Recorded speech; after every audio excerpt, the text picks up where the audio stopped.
Bonjour à toutes et à tous. Pour continuer sur notre thématique relative aux heures supplémentaires, il faut savoir que toute heure supplémentaire ouvre droit à une rémunération plus favorable pour le salarié ou à un repos compensateur équivalent à la majoration. Plus précisément, il existe plusieurs taux de majoration des heures supplémentaires fixés par convention, accord de branche ou accord collectif d'entreprise.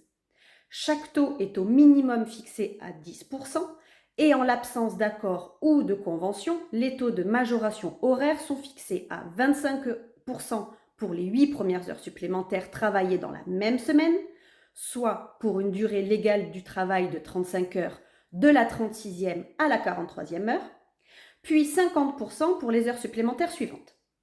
La rémunération des heures supplémentaires peut être remplacée pour tout ou partie par un repos compensateur équivalent et défini par convention ou accord collectif. Le remplacement du paiement ou la majoration des heures supplémentaires par un repos compensateur peut donc être total ou partiel. La durée de ce repos est alors équivalente à la rémunération majorée. Par exemple, une heure supplémentaire payée à un taux majoré de 50% donnerait lieu à un repos compensateur équivalent, c'est-à-dire 1h30.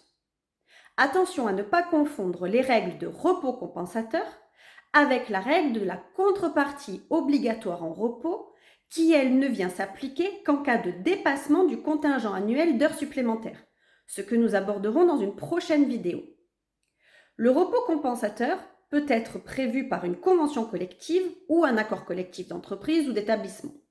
Une convention ou un accord peut également adapter les conditions et les modalités d'attribution et de prise du repos compensateur. À défaut d'accord précisant l'un ou l'autre des éléments mentionnés, les dispositions suivantes dites supplétives sont applicables. Dans les entreprises dépourvues de délégués syndicaux, le remplacement de tout ou partie du paiement des heures supplémentaires ainsi que des majorations par un repos compensateur équivalent peut être mis en place par l'employeur à condition que le comité social économique, le CSE, s'il existe, ne s'y oppose pas. Ou alors, l'employeur peut également adapter à l'entreprise les conditions et les modalités d'attribution de prise du repos compensateur et de remplacement après avis du comité social économique.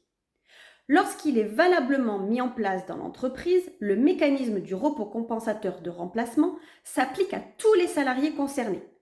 Autrement dit, le salarié n'a pas la possibilité de choisir les modalités de paiement ou de majoration de ses heures supplémentaires.